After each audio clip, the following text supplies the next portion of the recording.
Students, we are discussing liquid fuels, and there are few terminologies, few terms which are of utmost importance because without discussing these terms, we cannot have a complete idea about the properties of liquid fuels and especially the petrol, that is gasoline and diesel. So first, like I will be discussing the four terminologies. First is the knocking. Second property is called as the octane number. Then we will discuss about what is anti-knocking, what are anti-knocking compounds, and lastly, that is fourth term is the cetane number. So these four properties of four terms are very important to have a complete idea about the property of liquid fuels. So, knocking is knocking is regarding the property of gasoline or petrol, and we know we have seen vehicles which run with petrol or gasoline, and these bikes or four wheelers which run on petrol or gasoline, they have internal combustion engines. That is, in short, we say IC engine. So, in an internal combustion engine, there is a mixture of petrol vapors and air which acts as a fuel. So, there is a carburetor, we know, and from the carburetor, the air is sucked inside, and from the petrol tank, the petrol enters into the combustion chamber in the form of vapors. So, there is a piston, that is, internal combustion engine is a sort of a piston. So there is downstroke and there is upstroke. So first we'll discuss or we'll talk about the downstroke. So in the downstroke of the piston, a mixture of gasoline vapors and air is drawn from the carburetor to the cylinder. And on the stroke, that is on the upstroke, the mixture is compressed. The ratio of original volume of fuel mixture to that of the final volume obtained after compression is called as the compression ratio. Now, higher is the compression ratio, higher is the efficiency of the engine. That is, compression ratio is equal to V1 upon V2 and should be greater than 1. But there is certainly a limit, which is called as the critical compression ratio. So when the compression ratio exceeds the limit, which is called critical compression ratio, the ignition of fuel takes place before the piston reaches the end of its stroke and the end gas burns in an explosive manner. This premature ignition causes knocking in the engine. So what is knocking? Knocking is a very sharp metallic sound. Actually, it is a noise which is similar to rattling of the hammer. Hammer मतलब हथौड़े मारने वाली जो आवाज, लोहे पे हथौड़ा पीटना. Rattling of hammer, which is produced in the IC engine owing to immature ignition of the gasoline air mixture. So there is a huge loss of power, energy, and it causes damage to the piston as well as the cylinder. Now, knocking is found to be maximum in straight chain hydrocarbons. It is observed that for the knocking property, the fuel is responsible. So here it is observed that knocking is maximum in straight chain hydrocarbons and it is minimum in fuels which have branch chain hydrocarbons or which have rings or which are aromatic. So here in the last I have given you the order, that is straight chain, branch chain, olefins, cycloparaffins and aromatics. So when we move from straight chain to aromatics, the knocking tendency decreases. That means the property of fuel also increases. That is, fuel is of good nature or good property, or it has good anti-knock properties, we say. So let me repeat it in Hindi, students. हम यहाँ पे कुछ जो liquid fuels हम पढ़ रहे हैं, और लिक्विड फ्यूल में कुछ टर्म्स या टर्मिनोलॉजीज ऐसी हैं जिसको डिस्कस करना बहुत ही आवश्यक हो जाता है, क्योंकि इसके बिना जो हम फ्यूल्स की और ख़ास तौर पे जो बहुत ही दो लिक्विड फ्यूल्स हम डे टू डे लाइफ में यूज़ करते हैं, पेट्रोल और डीजल, उनकी प्रॉपर्टीज़ के बारे में सही मायने में बता पाना मुश्किल हो जाता है. तो ये चार प्रॉपर्टीज़ हैं, चार टर्म्स है. पहली है नॉकिंग, दूसरा हम पढ़ेंगे ऑक्टेन नंबर, तीसरा हम पढ़ेंगे एंटी नॉकिंग कंपाउंड्स और चौथी प्रॉपर्टी है C10 नंबर। तो हम पहला लेते हैं नॉकिंग के बारे में।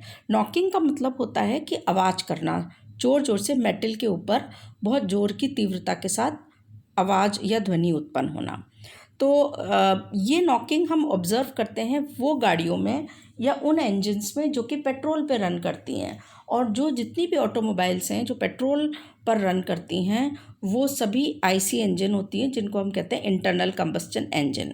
और इंटरनल कंबस्टन इंजन में एक पिस्टन होता है, और पिस्टन में स्ट्रोक्स होते हैं, यानी कि पिस्टन पहले एयर को सक करता है, फिर उसको आगे कंप्रेस करता है, तो उसको हम कहते हैं कि डाउन स्ट्रोक, फिर अप स्ट्रोक, फिर डाउन स्ट्रोक, फिर अप स्ट्रोक। इस तरह से ये वर्क करता है आईसी इंजन। तो इसके 4 स्टेप्स होते हैं इसकी वर्किंग में।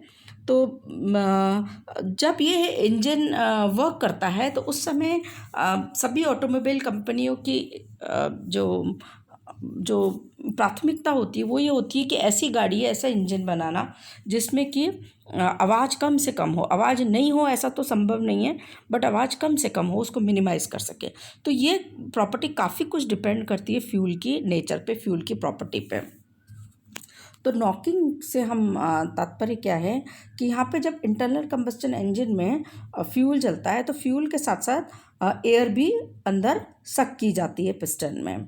तो जब पिस्टन नीचे आता है यानी कि डाउन स्ट्रोक होता है तो वॉल्यूम इंक्रीज़ होता है, और यहाँ पर गैसोलीन एयर के साथ मिक्स होती है, क्योंकि गैसोलीन तो कंबस्टन होगा और वो वेपर फॉर्म में होती है, और एयर जो है कार्बोरेटर से सक की जाती है और एयर ऑक्सीजन देगी। इस प्रकार एयर और गैसोलीन वेपर्स का जो मिक्सचर है वो डाउन स्ट्रोक की हेल्प से आईसी इंजन में फिलअप हो जाता है। अब ये जैसे ही आईसी इंजन अप स्ट्रोक में जाता है यानी कि कंप्रेस होता है जो मिक्सचर, तो उस दौरान ये मिक्सचर वहाँ तक पहुँचता है जहाँ पे कि स्पार्क प्लग है, और स्पार्क प्लग में स्पार्क के कारण ये फ्यूल इग्नाइट हो जाता है, इसका कंबस्चन होता है, और इस प्रकार पावर प्रोड्यूस होती है यानी कि एनर्जी, और उससे व्हीकल रन करता है। लेकिन ये जो कंप्रेशन का और सक्शन और कंप्रेशन का जो रेशियो है इसको हम कहते हैं कंप्रेशन रेशियो। तो किसी भी इंजन की जो एफिशिएंसी है वो कंप्रेशन रेशियो पर निर्भर करती है, और इसकी वैल्यू है V1/V2 is greater than 1।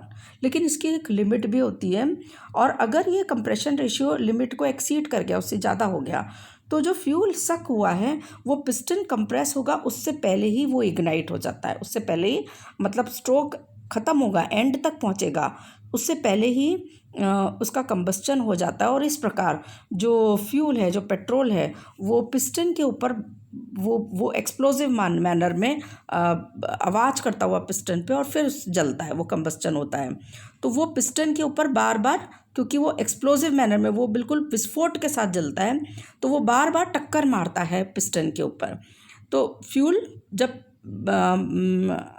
Unevenly यानी कि असमान रूप से जब उसका कंबस्चन होगा तो वो एक धमाकेदार आवाज़ के साथ जलेगा, कंबस्चन होगा, और पिस्टन पे ज़ोर ज़ोर से आवाज़ करेगा, यानी कि उस पर नॉकिंग होगी।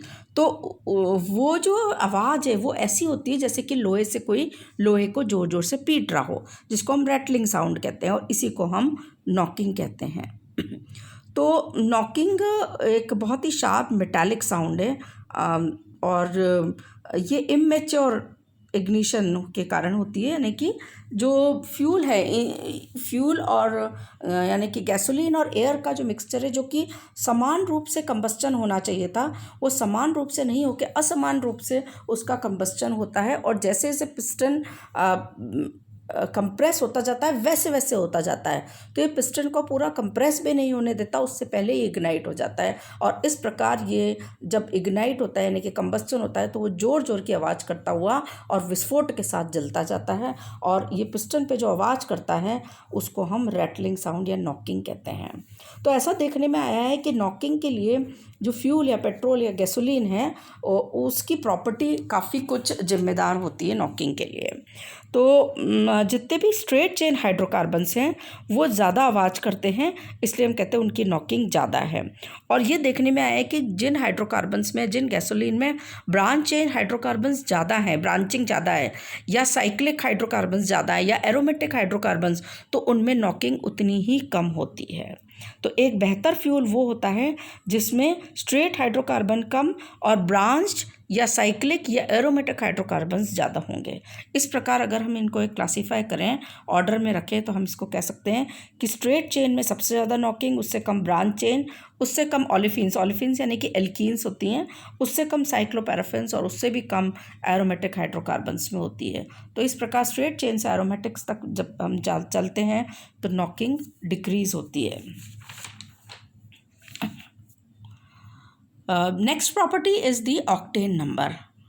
Now, to classify the fuels according to knocking property, Ager in 1927 developed an arbitrary scale. Arbitrary का मतलब होता है स्वेच्छा से एक स्केल बनाया गया। तो according to this arbitrary scale, normal heptane is assigned 0 octane number and it has maximum knocking tendency. Isooctane, that is 2,2,4 trimethylpentane, is assigned 100 octane number as it has least knocking tendency. So isooctane is adopted as a standard anti-knock fuel, and you can see the structures of both normal heptane and isooctane. So octane number of a given fuel is defined as the percentage of isooctane in a mixture of isooctane and normal heptane that has the same knocking characteristics of the fuel which is under examination. Higher is the octane number of a fuel, higher is its anti-knock property, and that means better is its quality. So here let me remind you, the fuel, that is octane number, is considered with regard to gasoline or petrol, not for the diesel fuels. So diesel fuels, we have another arbitrary scale that is called as the cetane number. So for gasoline or petrol fuels, we talk about the rating is done on the basis of octane number. So for example, we say the fuel with octane number 60 will have the same knocking as a mixture of 60% isooctane and 40% normal heptane. Octane number is used to express rating of petrol or gasoline, and regular gasoline which is used in vehicles has 74 octane, around about 74 octane number. So let me explain you in Hindi, students यहाँ पे हम दूसरी property पढ़ रहे हैं जिसको हम octane number कहते हैं। और मैं आपको ये बता दूँ, ऑक्टेन नंबर पेट्रोल या गैसोलीन की रेटिंग के लिए महत्वपूर्ण है, के लिए यूज़ में आता है, डीजल के लिए नहीं। डीजल के लिए हम एक और स्केल यूज़ करते हैं, उसको हम सीटेन नंबर कहते हैं। तो यहाँ पर हम ऑक्टेन नंबर से हमारा मतलब है, तात्पर्य है, हम उस फ्यूल की बात कर रहे हैं जिसको हम इंटरनल कंबस्चन इंजन में यूज़ करते हैं, अर्थात जो कि पेट्रोल या गैसोलीन है। तो फ्यूल्स को, यानी कि गैसोलीन, क्योंकि अलग अलग सोर्सेस से जो गैसोलीन हमें मिलती है या रिफाइनरीज से, तो उसको कि कौन सी पेट्रोल बेहतर होगा, कौन सा हमें एरोनॉटिक्स में यूज़ में लेना है, कौन सा किस काम में, तो उसको क्लासीफाई करने के लिए सबसे पहले एजर ने 1927 में एक आर्बिट्ररी मतलब स्वेच्छा से एक स्केल बनाया। और इस स्केल में एक तरफ 0 रखा, एक तरफ 100 रखा। तो 0 के लिए नॉर्मल हेक्टेन को रखा, यानी कि उसको नंबर 0 असाइन किया गया। ऐसा इसलिए किया गया क्योंकि कई बार प्रयोगों के द्वारा ये ज्ञात हुआ कि नॉर्मल हेप्टेन, जो कि एक स्ट्रेट चेन हाइड्रोकार्बन है जिसमें कार्बन 7 है, C7 हाइड्रोकार्बन है, वो बहुत ज़्यादा नॉकिंग करता है जब उसको यूज़ में लेते हैं। दूसरी तरफ एक बहुत ही अच्छा हाइड्रोकार्बन मिला जिसका नाम है आइसोक्टेन, जिसका IUPAC नाम है 2,2,4 ट्राईमेथाइलपेंटेन। तो ये 8 नंबर का हाइड्रोकार्बन है कि C8 हाइड्रोकार्बन है, लेकिन ब्रांच चेन होने के कारण ये पाया गया कि इसमें नॉकिंग बहुत कम होती है जब ये पेट्रोल में या फिर गैसोलीन में मौजूद होता है।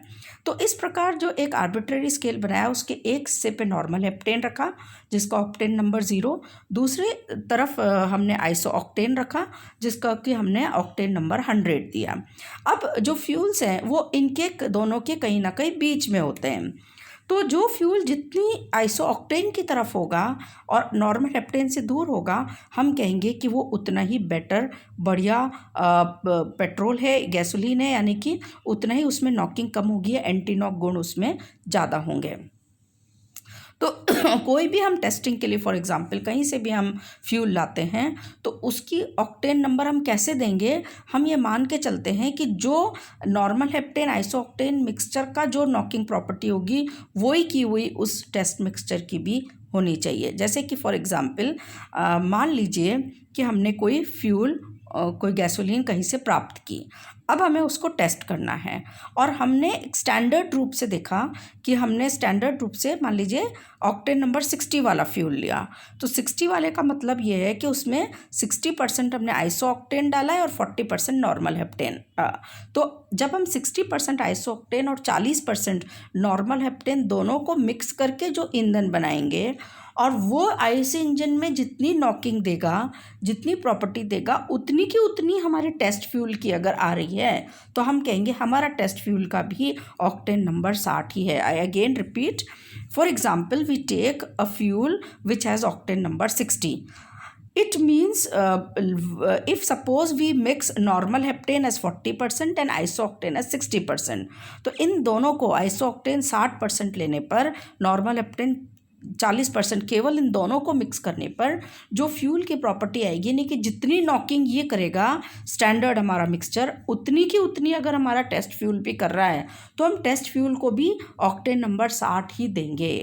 तो इस प्रकार हम we can classify the fuels. So octane number is used to express the rating of petrol or gasoline, it is not used to express the rating of diesel. So we have to be very much specific here.